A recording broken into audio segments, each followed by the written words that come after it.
Hello and welcome to Runner Rants, where nerdiness is praised.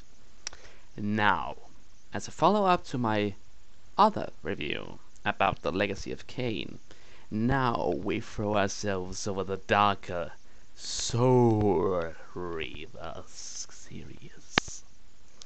This game does not really follow Kain that much. We follow instead Kain's favorite son, Raziel, that apparently has a few fangirls out there, despite being a walking corpse. Yeah, but then again, Kain is also basically a walking corpse with a soul, or what do I know. But let us get started. First, we see this giant hall, or what it is, where Kain sits on a mighty throne with his sword. Completely changed, by the way. He looks a bit more skeletal this time, with his kind of kick-ass costume from the first game replaced with something that looks like a very odd fascination of bondage gear for BDSM play for men. Quite disturbing, actually, but it is Kain. He can wear it with dignity. But really, also one thing I did not notice that in the first game, but when did he get an earring? Alright, fine. Give him an earring and make his hair grow longer and have it stuffed in a sort of ponytail-like thing. Alright. You go ahead and do that to Kain. That is okay. I can respect his personality at least. And what a personality he has. He is such a charming fellow, such a great leader. He sees Raziel, his favorite, his born son, so to speak. I do not know how the hell he makes these vampire things. Okay, I know, but we can explain that later. Well, Raziel walks in with this shoulder cape that Kain also has now that his vampire clans are trying, or at least has taken over Northgard. I do not know really if they succeeded, but you see Raziel walk in, very dark and dramatic, and he kneels before his lord and master. And all the other vampires that Kain created are standing there. We are the creations of Kain, and this little punk here comes and tries to steal all our glory. That little... Yeah, I know I swear now, but I think that they are just thinking that little dipshit he steals all of our spotlight. That little... Oh, I would really love to get a dagger in his back and just... But Kain sees as Raziel just look up at his master again, and as Raziel monologues through this scene, he had the honor of, in the vampiric evolution, he surpassed his lord and master by actually growing wings. Not like Yanis's though, those were kind of too epic to comprehend it to. So instead he has these flesh-colored wings, and I respect that. They at least look cool. And Raziel just unfolds his wings just like that, and oh yeah, there they are in all their glory. And Kain just looks... He has that dumb WTF look on his face, like going, "What the fuck? You little bastard!" And he actually leaves the Soul Reaver behind, goes down. Well, Raziel. What have you done this time? Oh, I get it. Well, as Raziel monologues, Kain sort of does the most douchebag thing you can imagine. He just goes behind Raziel, looks at these newly created wings, these wonders of vampiric nature that some evolve into, and he rips the tissue right off the bone structure of those wings, making Raziel howl in agony as he just falls on the floor. And, yeah. Now that Kain stands here with his two wing bones, sorry, bad joke, but now that he stands with these things, and Raziel's wings are nothing just but tissue just flying sloppily from his back, Kain is apparently very angry, because he sentences Raziel to possibly the most horrible ending a vampire can get. He is to be thrown into some large lake. And you are probably going, that cannot be so bad. I know it is a sort of whirlpool, but he is a vampire. He can survive that. But vampires in this world, Vampires are sort of vulnerable to water. It is like white hot fire to them. And we have a large lake down there. So I have a feeling if you were a vampire, you would just think, okay, okay, calm down. It is nothing to be worried about. It is just a freaking large pool of water. It would freak every vampire out. Raziel being dragged there, he takes it with some dignity as he struggles, but Kain just looks to his two lieutenants, or two of them, and just goes, cast him in. And they actually do that, so while Raziel screams in horror, he falls down and gets burned very horribly, and he ends up on the bottom of the thing, and is contacted by Cthulhu, or something that looks like one of those elder gods, or I do not know. And this slug thing actually sort of gives Raziel the title of Soul Reaver. And yeah, Raziel were a vampire. Now he looks more demonic. He lost his lower jaw, and that clan banner he had, I do not think it is Kain's clan, because Lord knows that if I were betrayed by anyone, I would just say, this is the Bastard's banner. Alright. And yeah, he apparently just uses the thing as a shawl or something like that, and that is, I do not know if fangirls realize that, but that is the only clothing he wears. Otherwise it is just claws and a bony blue structure with flapping wing tissue behind his back, and dark hair and glowing white eyes, and oh dear, there are a lot of fangirls that are going to fall for that. Alright. Well, I have not really delved so much into this game, but I have not even played it myself. I have just seen it on YouTube on usual occasions, and we continue as Raziel continues to eliminate some of these vampires, the other vampires that Kain created, and he discovers that they were actually once Seraphim warriors, you know, warriors of that fanatical holy human cult. And yeah, now he eliminates the undead ones, and he tries to get back to the to Kain, and he actually meets Kain, and Kain just rises slowly from the seat he has been sitting on for, I do not know, maybe 1,000 years, and he just picks up the Soul Reaver, and as Raziel monologues that if Kain draws that thing in anger, it means you are dead, or you will be very dead-ish soon enough. And Raziel sort of fights Kain, and Kain's trying to strike him down with the Soul Reaver, but it just shatters into a million pieces. And some kind of dark energy or something comes out of it, and it gets really confusing there, but at least we can enjoy hearing Kain's evil laugh, like muhahaha type, although I cannot really imitate that voice.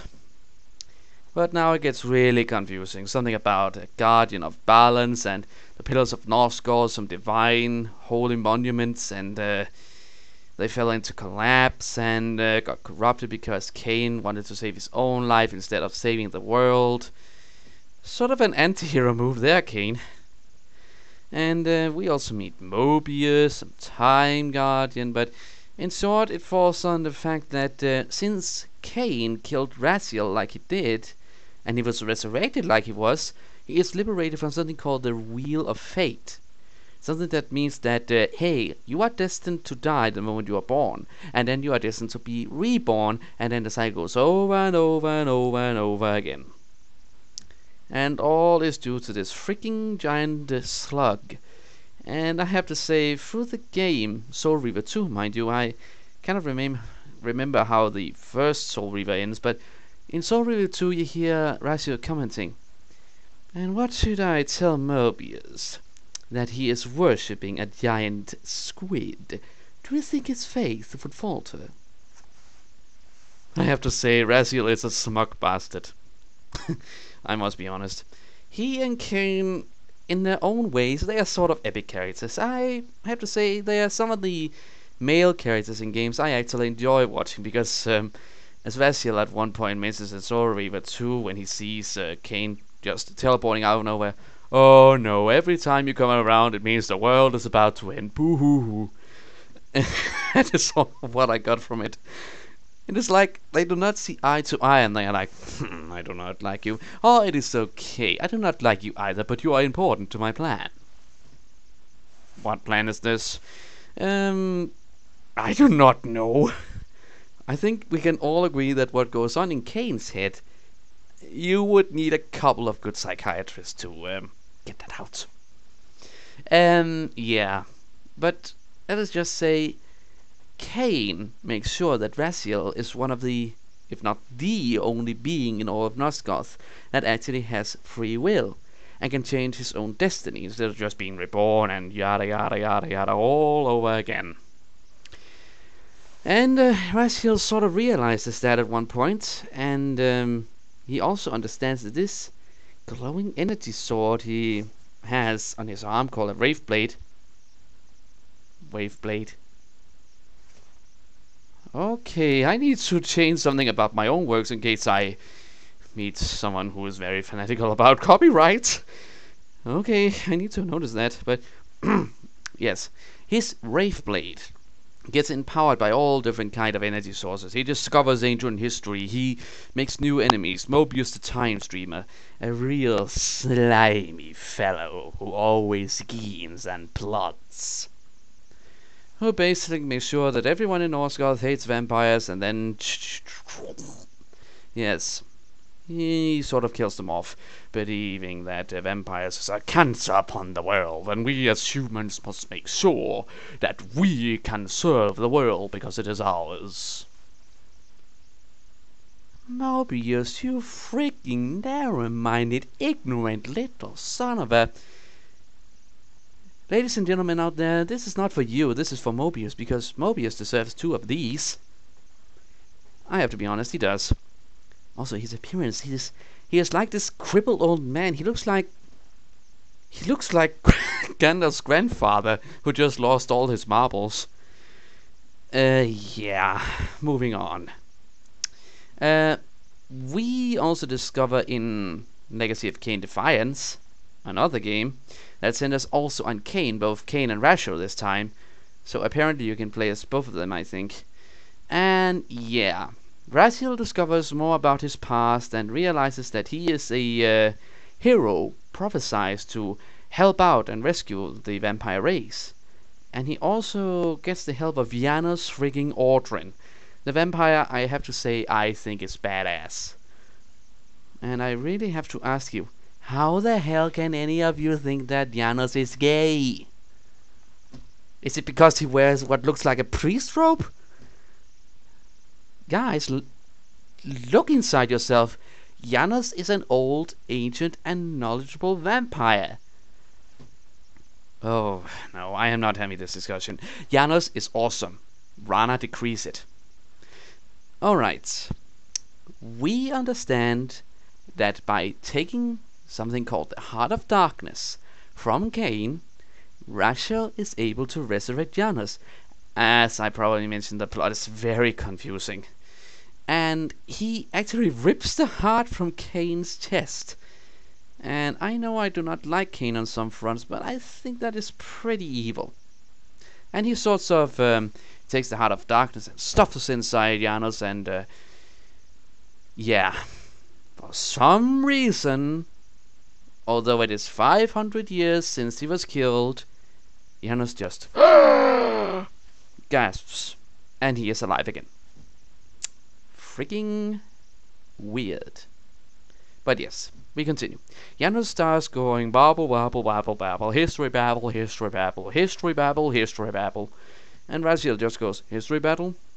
Yeah, history babble. All the way through. And Janos at one point gets possessed by this evil dark force about to invade the world. That just means that he sort of gets some fire to his face and some part of his wings, so he looks burned and his eyes start glowing completely green. Okay, I was thinking about glowing red eyes, but okay, green is also cool.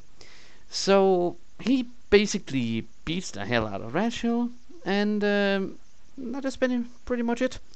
And we find out that Raziel has to sacrifice himself to repower Kain's Soul Reaver, so the physical shell of the Soul Reaver can embrace the spiritual shell of the Soul Reaver, so it kind of goes together.